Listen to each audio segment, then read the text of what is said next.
And honestly, for me, capital raising was the most punishing journey of my life. I don't wish that upon anyone, but at the same time, I'm grateful that I went through that experience because I think it's just another tool in your toolkit if and when I ever wanted to go back down that route. But I think it really does wind you into extreme burnout at times. Welcome to Startups Decoded, the show that gets real about what it takes to build a successful startup. I'm Andy Walsh, 2 times exited founder, strategist, and your host. Each week I talk with top founders, investors, and operators to unpack the plays that drive real traction, not just headlines. If you're building something bold, this is where you'll get the honest insights to scale with clarity and confidence.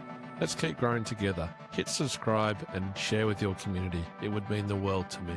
Hello and welcome back to Startups Decoded. My name is Andy Walsh.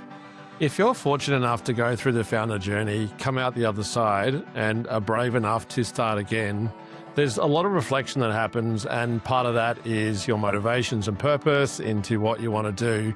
But one of the interesting ones is around architecture and what you learn, how you structure, how you grow, how you raise funds, and the people you're bringing around you. And I'm really excited today to have a friend and fellow Australian, Ella Cook. Welcome. Thank you. Ella, you've been doing lots of interesting things, and you were from Australia up in Boston. Was that the first place you went to? No, I flew into San Diego, LA, then I went to Arizona. Sounds like you had RV life there for a while. Nearly, but I feel like for me, the East Coast is a lot. And I think it was a lot easier to ease into San Diego first. Yeah. And I had a couple of friends there, but it was definitely a shift moving post-COVID. Really didn't have many people in my network when I first got here at all. And I moved here in 2012, and even just the slow burn of getting the right people to be able to have the right conversations and opening it up. And we'll talk about that as far as relationships. And today, more important than ever, from my perspective. Very much so. Your business that you exited, let's start with that story. That was in Australia. So I didn't finish high school. I dropped out. I didn't go to college. And I went straight into building pretty much. So I had a couple of jobs during high school. And then I didn't realize that I was building a company. It just kind of dawned on us when me and my partner at the time, we loved to travel and like take workout videos. And so we ended up getting a group of folks that one of the individuals had a really big audience, and we ended up collabing with a villa in Bali. We had all of these brands pretty much activate us with products, and we just love to take content, work out, have fun. Like, we love to travel, but we also love to like stay in shape. And then when we started to like release all the content, everyone was like, we want to come on the next trip. And we were like, that we just did that for fun. And then all of a sudden we decided, okay, if there's so much demand to kind of have fun, travel, Australians, like, we like to be able to do both. We then decided to launch a retreat business that then went into an e-commerce platform that then went into this kind of like larger affiliate structure, and then partnered with another brand who's quite well known, Body Science, and they kind of brought their supplements in, and then we distributed like our equipment onto their platform as well. And so it kind of became, it was called Activate You, and it became really much like a movement of community being like fit as fuck and just kind of having fun and working out. It's so fascinating. And I love talking about human purpose and things that you're passionate about driving business outcomes. And you can be quite calculated today and look at the market, look at where there's gaps, or look at a competitor and say, I can take them on directly. But to have something that you're passionate about, fuel and experience, and then it starts to grow organically, heaven forbid using that word, but to be able to then turn that into a business and multiply what you're doing. And when you're finding like-minded people, I would put money down that what you've done is by putting your passions out there, people resonate. And so many people that I know that start businesses have this contrived narrative or don't even have a narrative about why they're doing their business and are missing a huge opportunity. And I also think in this day and age, you really can win in so many different industries. Do something you love because you're going to have that longevity. By the time I was in my early 20s, because I started that company at 19, I was over the fitness industry and I had grown out of that phase of my life. And I realized COVID happened. That sucked for us because we had just scored like our first four like B2B, really large corporations doing more corporate retreats was like that's where the real money was. Yeah. And so going into an e-commerce platform, I really wasn't excited about it. I really didn't know as like I didn't know anything about e-com and it was really transactional. You're just on your laptop all the time.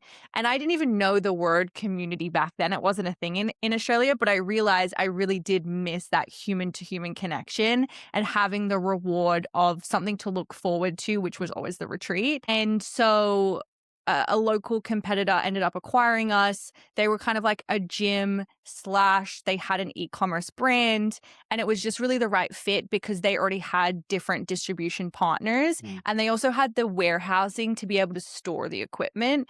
And so for me, I was like, I didn't care about the exit, getting the highest multiple. I just wanted to go to a good home where they knew how to grow it.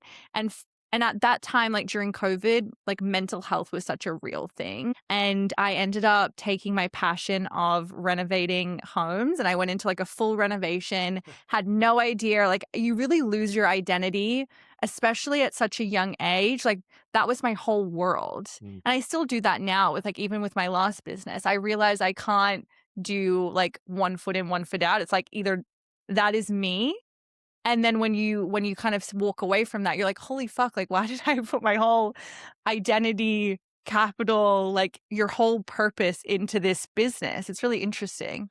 And the community, it speaks to the fact that what you were doing, you cared about, and you weren't having this contrived version of community, which people are trying to work out now what they do. But looking at your age as well, I'm fascinated. And for people who don't know, the Peter Thiel Fellowship started, call it 10, maybe even 15 years ago now. And their philosophy was anchored around the fact that people that don't go through traditional university have a very unique perspective on the world. So they were giving out, I think, $250,000 grants to people that had ideas. And Figma came out of that, and Ethereum as well came through that program. And there's a guy, his name's Michael Gibson. He runs a fund, 1857, and he was a person that ran it and had him on the show. And we're talking about just the attitude of people that don't go through university, because the other side of that coin, which is something that I'm really skeptical about slash really dislike, is this little echo chamber around Stanford and all these people that know each other. And something I want to build on in our conversation today is when it comes to co-founders, VCs, who you hire, there's a culture that happens when it's so local in one pocket.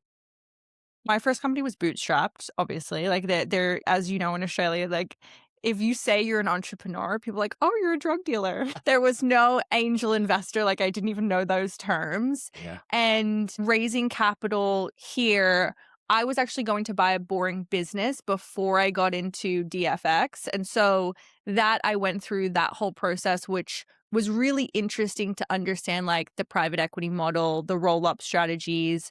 I really built kind of like an interesting network and I enjoyed like just learning about buying a recession-proof business, and that was a whole craze that we didn't have back in Australia. Yeah. But then on the flip side to that, it's the startup world, and it's this do or die, you must raise capital from the right VCs, and I just don't believe that to be true, and I want to educate, especially more women, that you really don't need to go down this VC route. I think family offices, obviously angels, a lot more friendly if you're first starting to like get your first check in. But also on the other side, people are so fixated on I must get into this accelerator program. And it's really putting external validation on I need that stamp of approval in order to do X. It's like just go out, sell your bloody heart out, build a business that people want to invest in. The energy matters so much more. You can feel a founder that is so fixated on wanting your approval They're so malleable in being able to change their business model. That's not what an investor wants to write a check into. And honestly, for me, capital raising was the most punishing journey of my life. I don't wish that upon anyone, but at the same time, I'm grateful that I went through that experience because I think it's just another tool in your toolkit if and when I ever wanted to go back down that route. But I think it really does wind you into extreme burnout at times. And I see it not even just in female founders, but broadly now. There's a broad understanding and awareness, public information available about people that have bootstrapped, people that have got maybe some angel investment on early and have leveraged that in a way to become cash positive and not relying on these external narratives. And the people that chase headlines for fundraising, for the right VC fund to talk about as a partner, focusing on exit when an exit may not even be the right thing to do. There's all these stereotypes that exist that send people off, in my opinion, in the wrong direction. Totally. And I also think you're so fixated on the wrong thing, which you're fixated on, hey, I need this capital to be able to put the fuel on the fire when you don't even have enough gas in the pump yet on your own business. Like if you, and I think it sometimes hinders people. I give you $1 million, you go splurge that cash. Now you have no runway. And all of a sudden, if you just took more time to actually focus on the fundamentals, you actually would have been in a position to take at a better valuation with a probably more prominent investor, but you rushed the process. And if your motivation is that, then you compromise things along the way to get to that point. And focusing on revenue, the advice is easy to give because it works and it's tried and tested. If one customer, one product, make it easy to translate and easy to purchase and getting that early momentum, because that signal alone from a comms perspective, from a product perspective, community, all the things that happen give you a robust framework that if you get to a point where you decide that capital could be important or useful to help you scale and grow, then it's such a easy layup to a certain degree from a fundraising perspective too, because you're going in with signal and not just hype around audience size, potential revenue, all of these things that are just academic in the scheme of things. And I think there's been such a cool momentum with founder-led brands and building your audience and really leveraging the attention that you have to be able to build different consumer products. And I think there's so many ways now to be able to, exchange equity to a celebrity, or like there's so many more creative structures that are now so much more open. Like I think a lot of people are saying like, yeah, I did give up this equity, but I'm okay with that because I didn't have to go and give, a larger piece to a sharky investor that sits on my board and is now my boss. The predatory behavior of a lot of those people, and I've just come out of this most amazing week of my life with Eric Ries, where from a professional capacity, the lean startup is a seminal piece of reading that most people would know in the startup world. Either they know it and or they've read it. And to have him on my show and then to do an event with him, one of the things he talked about is the ability to maintain control is obviously majority ownership, but it goes back to the core of your charter, your operating agreement, and things that you can and can't do as you go through that journey. Even if you do get fundraising and you set up the structure correctly at the start, then you can still maintain control. And to your point, the VC doesn't then become your boss. They become a value add and they're coming to you on your terms rather than their terms. It's not all about profit. Absolutely. So for you, having come out the other side, you exited that business and you've now made the US home for the moment. And we were talking about that before. It's such an interesting market here because to be able to shake hands, be in the same room and meet people is critical. You talk about community. And for me, I started my business in Australia in 2012. And within 6 months, I had my first client in London, my second one then soon after in New York. And I was on a plane all the time and it was no fun. Bootstrapping and doing long haul flights is no way to live. There is no life basically. So moved here. And it did take time to build out the right people to have in my network, from customer base to peers that I could just bounce ideas around. And I was fortunate that I had a really good group of advisors who were guiding me at that point, and they opened doors for network. They helped give me feedback as well. So going back to people who have been in Australia and basically built out their own narrative. And I had Joel Connolly on previously, and he's a creative director of Blackbird VC in Australia. And when he first started, his focus was on community and actually getting a bunch of founders, engineers, people that could help make the Australian startup scene buoyant. And that was, call it 10 years ago now, roughly when Blackbird started. And they were small. They've obviously had huge success now. The likes of Atlassian, Canva, Eucalyptus, some significant companies from a return perspective.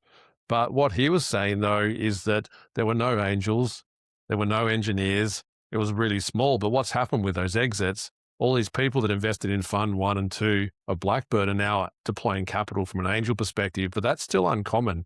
And like the US and Europe, to a certain degree, feel like one of the small places you can actually go to access that kind of capital.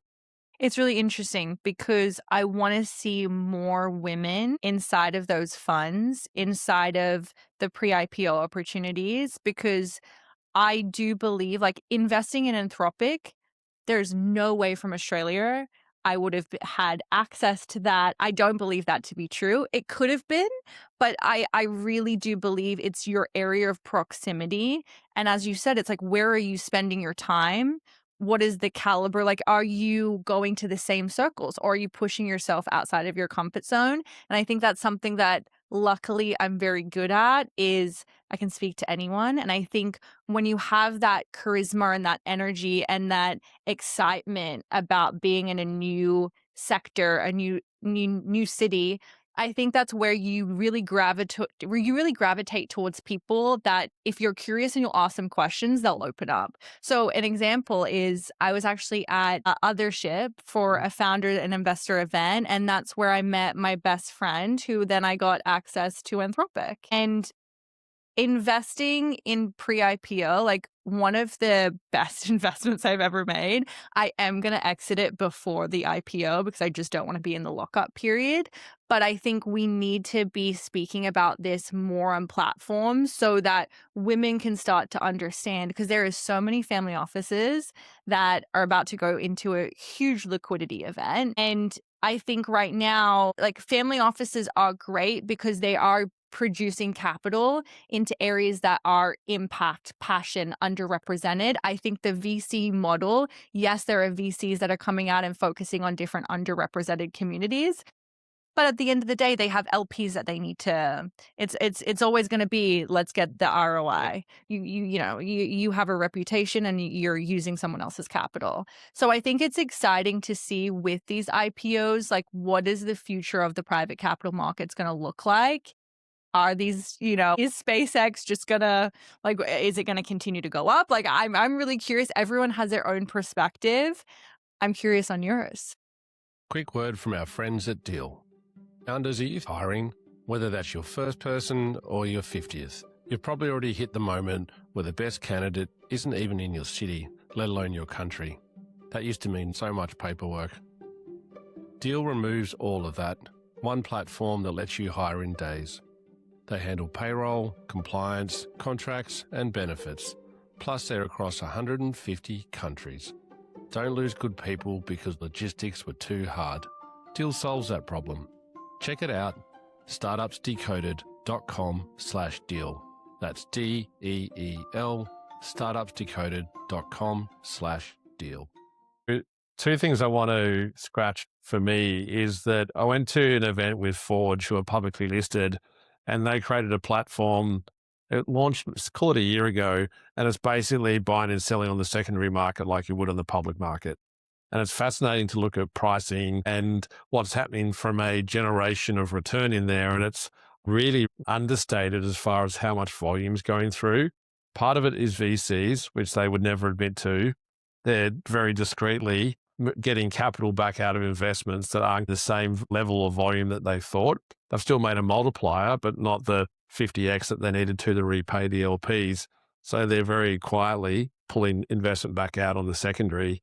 The other one, I just had an episode with a guy who's in Boston, actually, funny enough. He's got a company called Fairmint, and what they've built is a blockchain product that attaches to your cap table, and it's ultimately designed to streamline the contractual process, the transfer of funds, the diligence, etc., to mobilize capital in a much more effective and easier manner, because that complex exit that you're talking about, when I say exit, as in liquidity of shares that you purchased, is complicated. It costs time, money, expertise, people that come in to do it. So what he's doing is streamlining that. And it's fascinating to look at those two trends side by side, to forge data and then what he's building with his product, because people want it. Exits are happening less. The public share market is in a weird place. People are IPOing less. You look at the time in the public share market, it's getting shorter and shorter. 30 years ago, it was 30 years that people would be in the share market. Now it's less than 10. I think it's down to like average of 7 or 8 years that a company lasts in the public share market. Secondaries is something that the family office that I work with, they do some transactions in. And I was like, oh, this is interesting. Like, this sounds fun. It sounds sexy.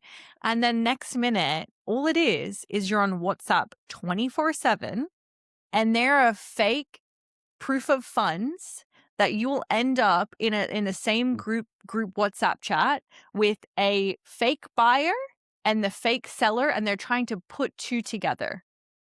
It is the wild, wild west, and it's kind of scary because it's there has been so many transactions that have been happening, and I think people have 100% gotten ripped off. Like, yes, that is, I think, the good thing about these platforms coming out, because it provides more structure, because otherwise it's kind of insane how many times there are bad actors that we had like a whole blacklist chart of people that just are bullshit artists, and they want to get a deal done, but they're just trying to scam their way through finding buyers and sellers. And if you're sitting on shares and you find it really hard to move them, having someone who seems like the golden ticket to help move it on, they're doing it for a reason, right? They're making a clip out of that. Exactly. And Jerker Burker. yeah, and if they're able to make money but know that you're making money, they just need to know what number you want to get to.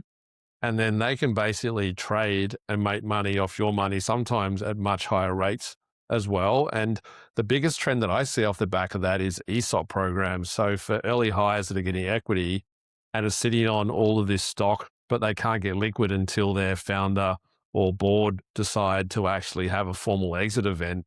And in that timeline, their shares could be worth $10 million, $50 million. I know someone who sold his shares recently. He was mid-level employee number 4. Maybe it was $3 or $4 million he got on a tiny allocation of shares with a pretty big exit. And those people are the ones that I'm fascinated by, because they're the ones who want to get their money out. If you're running a business for 15 years, it's like the money that you compromise on the start as far as your wage. The upside is that you get money out the other end. But if you don't know how to do it and where to start, then there's a huge gap there from an education perspective, let alone how you transact.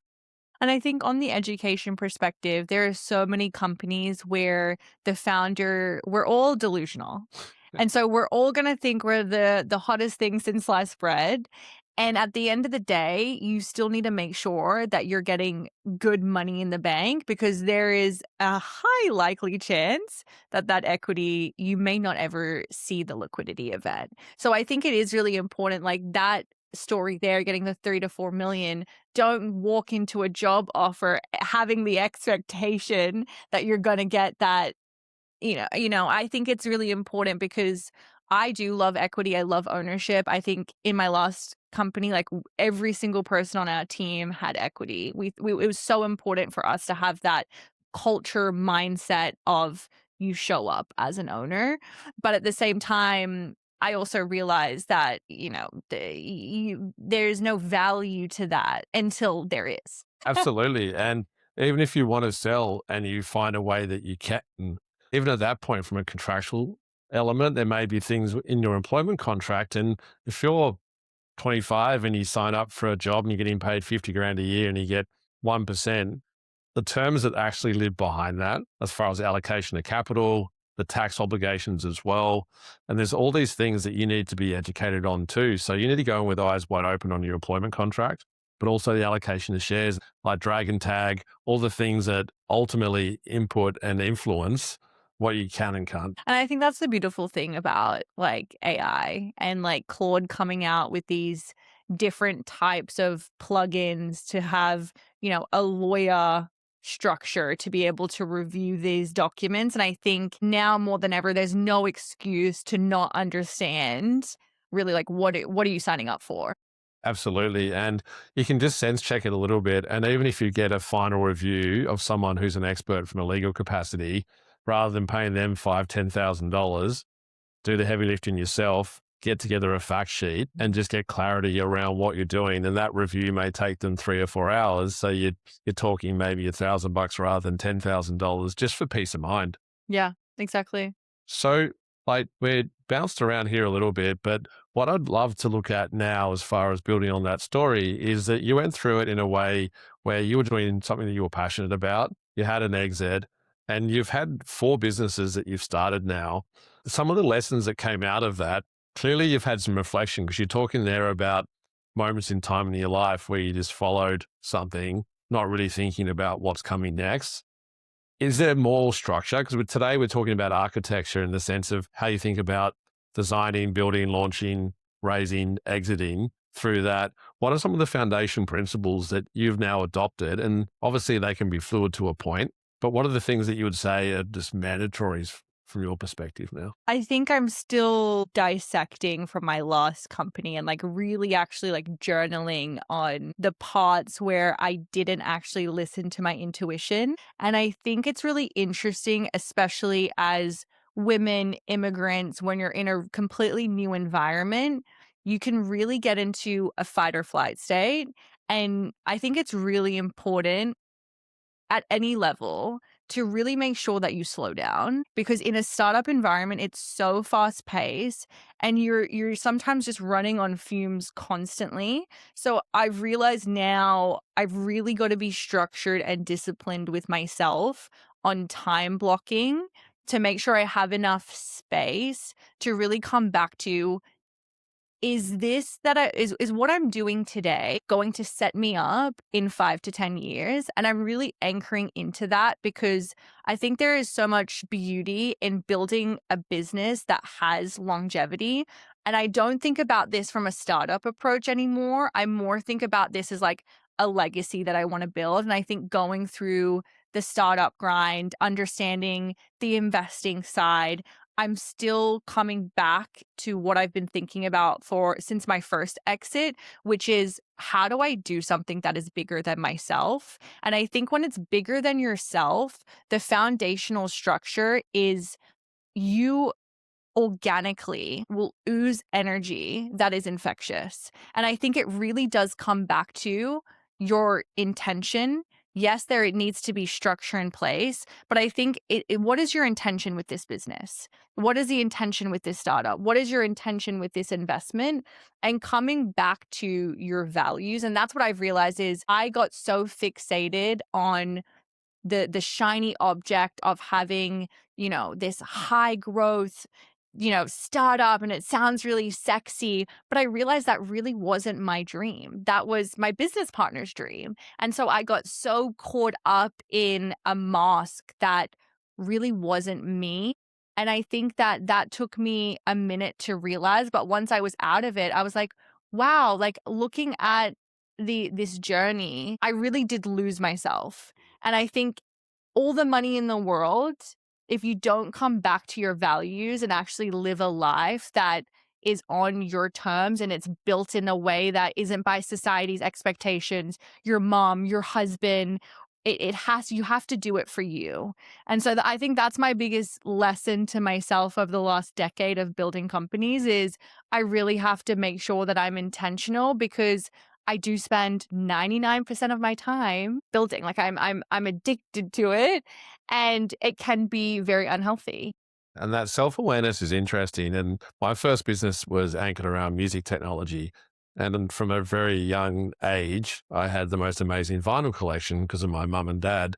And that just grounded me into a culture that I didn't realize would have such a large and profound impact on my life. And I started my business because I could see the small amount of money that artists would get. I call a pie 100%, and they might get 15, 20%. By the time you have publishers, record labels, touring agents, venues, managers, everyone's getting a clip of this creative art form. It's the only art in the world where you give away the majority of what money is earned off what you're doing. So our mission was, how do we actually help artists find new revenue streams? So part of that was audio branding and having composition production with artists for big sounds and doing that in a way that had structure. And our first big client was Skype. We did the ringtones for Skype. And that was such a big project for us and put us on the map. But what it meant is it allowed us to fulfill our purpose, which was around putting more money in the hands of creative artists, which makes the world sound better.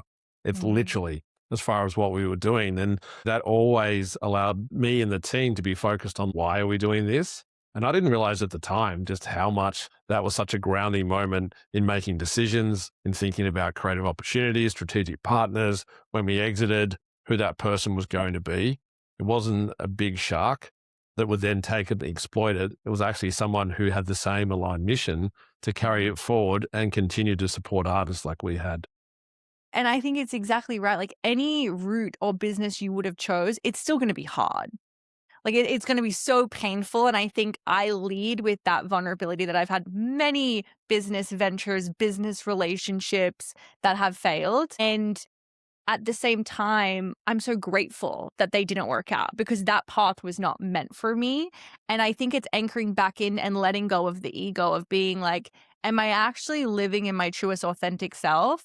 Or am I living in a version that I believe society is going to give me more praise and more validation? Because I can tell you, in the USA, it does feel that way sometimes. It's like you can look at an individual and be like, I know you're not fucking happy. Like, yes, you have all of the shiny things, but you don't have any kids. You don't have a partner. You're still living this grind. And for what?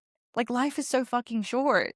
There's that classic stereotype example of the CEO that is doing 80-hour weeks and getting all the bonuses, but never sees their kids, family, has a heart attack and dies in their 50s. What are you actually doing? You might be creating a financial legacy for your family, but at what cost? Your own life. You compromise everything. So finding the right balance, right? Yeah. The founder game is hard. You do have to overinvest from a time and mental capacity perspective. There are compromises with partners, with family, with friends, and you lose yourself. And I've been in and out of that for over 15 years now of Mhm. doing the same journey, bouncing around and that self awareness that you get. And I just came through a period in the last few months, and we've talked about it before. And I've been very open actually on LinkedIn about what it was, and just too many things happening at the same time for me. I can sustain a pretty high level of stress. I'm resilient as a human, but there were multiple layers happening personally and professionally at once that just put me into a hole. And I would say I had 2 months where I was so ineffective and so flat, and I just could not get out of it. And it took an intervention for me, which was a diet shift, lifestyle shift. I was sleeping better, and I came back through it, and I feel revitalized again now. It's amazing that that light and shade of having the down moments and observing and reflecting actively on it and going, how do I not do that again proactively?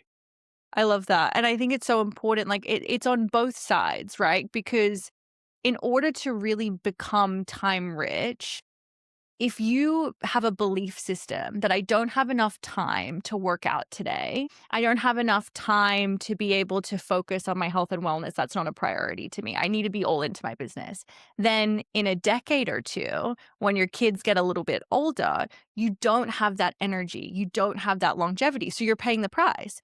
But same part on the financial side, you can be a golden retriever to someone else's dream, or you can be the black cat, the CEO, the creator of your life and actually own your time. And that's what I'm really focused on right now is I want to give women a community and a platform, not just to learn AI, but really flourish with AI. But I'm a multifaceted human. So we dive in inside of this community on relationships, health, business. Are you having fun? Because I forgot about that. Are you having sex? Are you going on dates? Like, we really want to show up in a way that is vulnerable, not with this mask. Like, we see a highlight reel every single day. And how can we take ownership of our time and build a life by design? And that comes with building systems, but also on the opposite side, it's actually disrupting your belief system. Because I could have all of the time in the world, be with my kids, have built an incredible, let's say, unicorn company, But if my belief system still believes I'm not worthy, then I'm going to not be present with my kids, and I'm still going to be worried about the bullshit from a decade ago. The letting go part, active reflection is something that I wasn't good at. And I now have intentional moments where I'm doing it because you need to look at the ups and the downs, but also processing and accepting what's happened as real and facing forwards. Take lessons from it, but don't beat yourself up over it. But the other side too is actually empowering yourself to do things that are good for you. And you talked about relationships, sex, sport, whatever it is that allows you to ground yourself and detach, because that compounds. And the more you do it, the better you are from a human perspective with relationships, ideas, innovation, effectiveness. You're a better founder. And the counterintuitive thought is that I have to be all on all the time, otherwise I'm failing. And that is a sweeping statement, unfortunately, that runs rife among founders. And I think coming back to the systems, I think a lot of founders are they don't their company owns their time. They don't have that even mental free time because they're at lunch and their operations manager is having to put a fire out and you're getting blown up. So it is coming back to, yes, you do have to go through that season of sacrifice to build the structure, build the foundations. But right now, there is no better time than to be leveraging AI to get your hands dirty, get into the terminal. Like, I don't care who you are. I'm a non-technical person and I'm in the fucking terminal. Like, I'm just doing it. And it's so empowering to know that you can build anything, you can create anything. It's the lowest barrier of entry to become an entrepreneur. There is so much excitement in that, but at the same time, you can also go into a deep, dark AI hole that is very counterproductive. So I think it's laying down the fun to be able to play and learn these tools, but then also know, okay, these are the areas that I really want to set out structure, and how can I actually leverage AI not just within my business, but also my personal life, also my health. Like, I've been diving into longevity, biohacking, and AI because you go to a doctor, they don't really give a fuck. Like, and I'm not saying AI it's not conscious, it doesn't have emotions. And I have to constantly remind myself of like fact checking everything because you can think that it cares and it doesn't. But when it comes to like data and blood work and then them being able to understand how your body operates, doctors don't take your blood work and understand your data as much as AI can. So I think we are at a really exciting inflection point where we can really do it all and have it all because of this new technology too. And there's a level of things that people are doing. And like, if you go to a really niche founder event in New York City, you would hear the word peptides 1,000 times. Founders are all about peptides right now. Yeah. But part of that comes from things that are happening in real life. And my partner went through a health problem and went to an integrated doctor. And for me, that was a really fascinating experience in the education that I got. I did exercise science and a minor in biomedical science, and I've went pretty deep. But the full range of testing to look at all the different things like natural levels of your minerals, things that are in your body as a human individual. And ultimately what you're creating is your own passport, because one size does 100% not fit all. You are one person in 8 billion people that are on this earth, and you have your own thing. So understanding basic things around, do you need to reduce your copper levels because it's naturally high? And like, how do you start to copper dump into my blood oxygen levels run a little bit higher or lower? And that has an impact on me from my sleep perspective, and all of these flow on effects. And that as a foundation is just good quality control. Yet to your point, your PCP in the US is not checking any of that. I have a separate doctor who does blood panels and is actually looking at all that information. So I understand. So interesting that you bring up like copper and minerals. When I was in Vietnam recently, I don't get my blood work done in America. It's too expensive. I was like, coming from Australia of not having to pay, Yeah. I was like, absolutely not. I'm so low in magnesium, copper, and zinc because there's not enough minerals in the soil in the US. Therefore, we're not actually getting the nourishment that we need. So even you think about that, and then you layer on top being a founder in one of the hardest climates, which is, this time it is so cutthroat. Like, you have to be at your A game to be raising capital right now.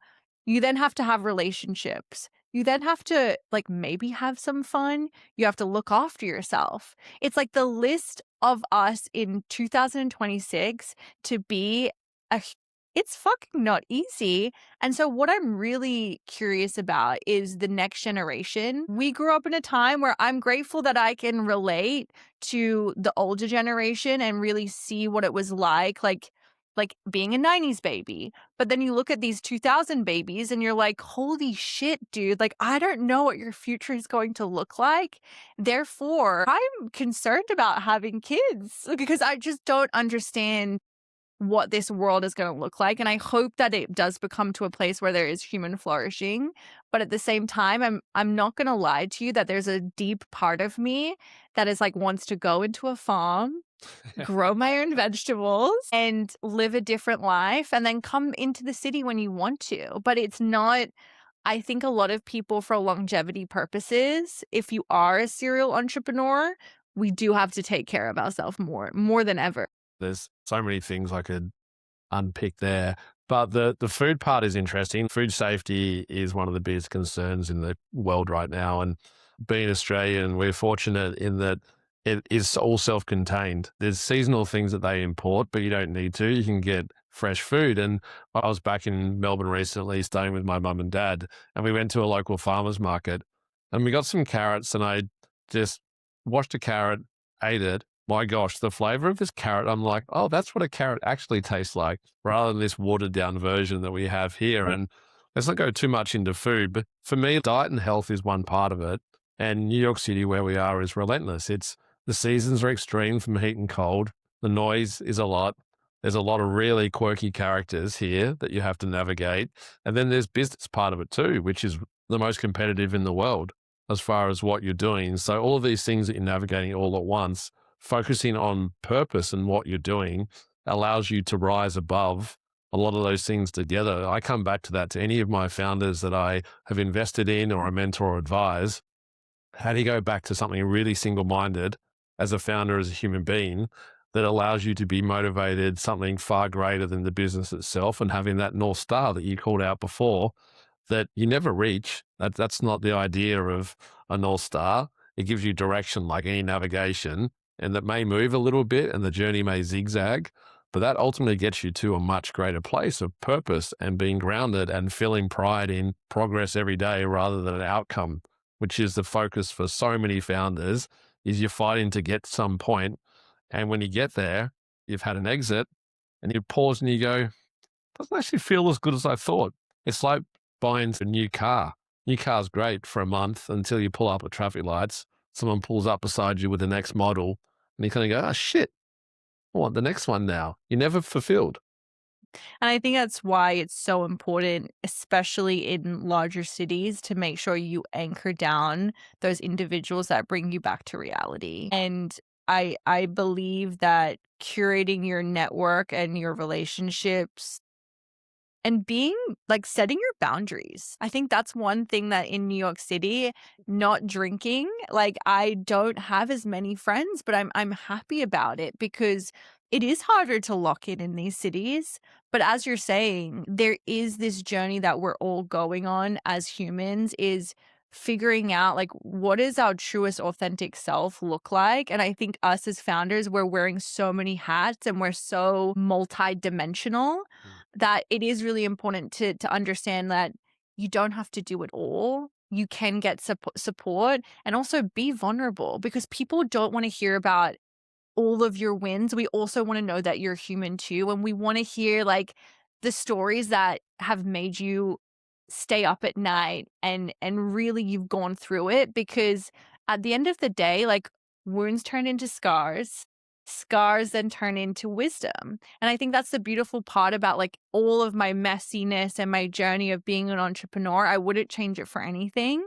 But at the same time, now I'm like, okay, I do want to become time rich and I want to make sure that I focus on being able to give myself more time and more flexibility because as founders, we just don't have that. And I think if you want to build a business, that's okay too. You don't have to build a startup. And some of the threads or themes that I want to contain there. So, purpose and values is definitely one of them. Prioritization is another one. You don't have to do all the things all at once. Focus on a handful of things that you can get through, and that just gives you more motivation and actually makes you progress much faster. Personal health, diet, friendships, relationships, all the things that ground you. And that future facing part is interesting too, the legacy of what you create. And I love that you touched on it before because if you're a founder, having a big exit and getting money is one thing.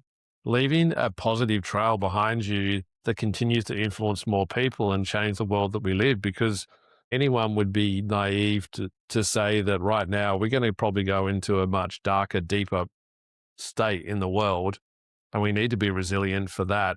And the human flourishing part for me is the one thing that if we band together, that can take us through and carry us out the other side of hopefully what is a more equitable and ethical and sustainable world that we live. Otherwise, it's going to be a pretty short life for all of us.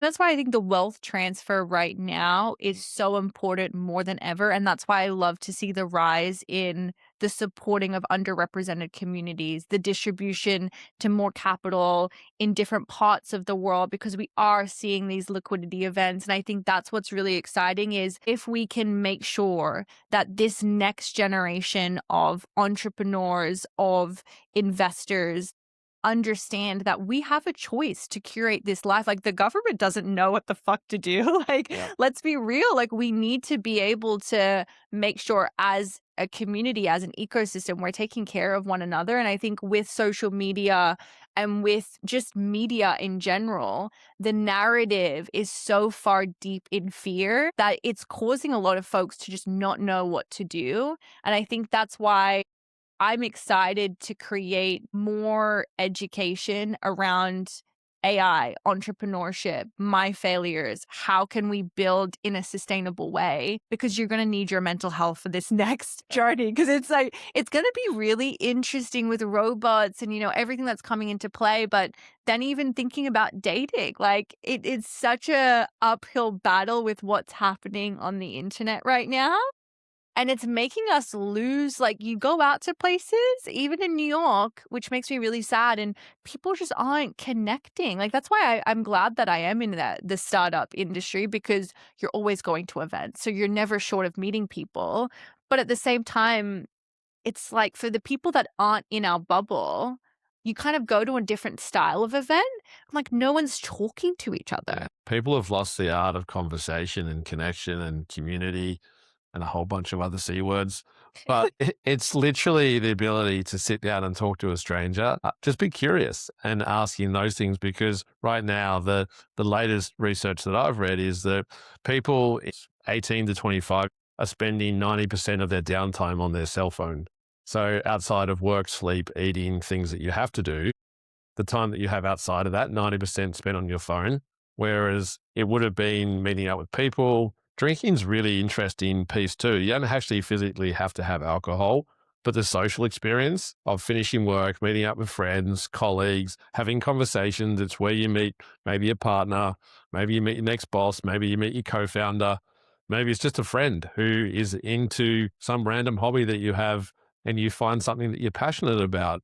But if we're not having these social experiences, which gives me hope too, that a lot of these startups that I'm seeing come through now are anchored around connection and physical things that are happening rather than digital. People almost have this innate urge to fight and rise above the noise of digital and actually come back to human connection. And I don't know if people would even be able to articulate that that's what they're feeling, but there's just this rising up inside a human. 100%. And I'm actually really excited. I haven't shared this yet, but my first company was in retreats. I'm bringing back the retreat. So good. And it's like such a full circle moment because I do believe there are some individuals that you do get to a level of entrepreneurship and investing, and maybe you're not meeting as many people or you feel kind of swarmed. So, curating experiences is something that I'm really excited about.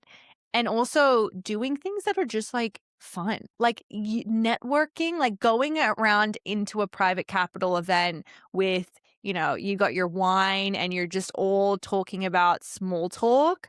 I cannot do it. Like, let's go horseback riding. Let's go shoot guns. Like, let's go surfing. Like, those are the types of experiences that you'll never forget with individuals. And I love seeing that in New York City, like the sauna and ice bath. I like that's more my style. But I do agree with you. I think that the lack of drinking culture has created us to isolate. And I think that the more we can create these niche communities that actually are built on lifestyle, I think the more, because if you think about it, if AI is going to be taking off a lot of our mundane work, there's going to be a large population that isn't going to find work. So maybe there's universal income. How are we going to find purpose and like have fun in this new world if a lot of us have a lot of spare time? So it is interesting that I do think that the rise of sports, entertainment, gaming, and if we can create a movement where people do have their own niche things that they do to have fun and not spend much money, I think it's going to be, I think it could be fun, but at the same time, it's very scary. And we need the reset to happen. It's like a mass intervention. And I've talked on previous episodes about genetic evolution. It takes multi-generations to have something feel native. And this digital world is 30 years maybe at the most. And that time we've not evolved yet. So it's still not native for us as human beings. So there's still a window to pull back and we have to have this reset. And I see those connected experiences being critical to be able to refine ourselves. And I'm actually looking at it now. Some of the founder events that I do with Startups Decoded, literally in this space, allows people to meet each other, but it's not over a drink. It's actually through connecting with each other, sharing of ideas, learning, growing, and having something that is community focused where it feels like you're in it together, even though they're not your co-founder, they're part of your community. So the next stage for me is actually a retreat type activity where it's a fusion. Like you can do workshops that are focused around startups, but then you have things that are very intentional just to be completely random. And it doesn't have to be anything that you care about. It can just be something where you have to focus and learn because you've never done it before. You're baking a cake, playing a game of chess, going bushwalking, obvious things like yoga, which is my personal favorite, that if I don't have yoga every week, I'm a hot mess. I love that about you. Mine actually that I would love to do, this is on my bucket list, is I would love to do a snowboarding retreat. I think there's something about the snow, just not anywhere near New York City because it's terrible snow, but I went to Switzerland for the World Economic Forum and I squeezed in 2 half a days and the smile, like you just couldn't get it off my face. And then going back to the conference, I was like, all I could think about is going back to the snow. And I think having those where you go to the conferences and then you pick a group of your friends and be like, let's go have fun after. I'm starting to realize that I missed out on a lot of that because I was so fixated on being an entrepreneur. And now I'm like, no, I want to make sure that the next generation realizes that it's not all about the external. It's also like, how do you feel? Yeah. And so I'm excited for us to connect on retreats because I think that's going to be a cool one. So fun. Mike Marr from Sidecart Ventures was on a previous episode. Not quite elaborate scheme, but he went to the mall that's in Jersey where they have the indoor slope. And it's not as glamorous, but still the energy of those people coming together. And he's a very sustainable and ethical forward investor as a solo founder. And I love what he's doing. But there's something about his philosophy as an investor that carried through into his portfolio and his community of people coming together over something completely random. I love that. Ella, we are way over time. And I knew that would happen. Just put a microphone in front of us. We'll just talk about startups and 2 Aussies. I know, so good. But thank you for making the time. This has been a real pleasure and we've bounced around on some really fun topics. But hopefully for folks that are listening, just think about yourself and where you're at in the world right now with your startup, with your relationships, and have a little reset. Just do a really simple audit. That's what I'd encourage people to do is pause, reflect, write some stuff down, and then see if you can recalibrate a little bit. Don't make big changes, little things, little snackable things. Just try it on for size, see how it fits. I love it. Thanks for listening to Startups Decoded. If today's conversation helped you think differently, share it with a founder in your network. And don't forget to subscribe for real-world startup insights every week. We really value your support. If you're interested in partnering with us, email hello@startupsdecoded.com. I'm Andy Walsh. I'll see you next week.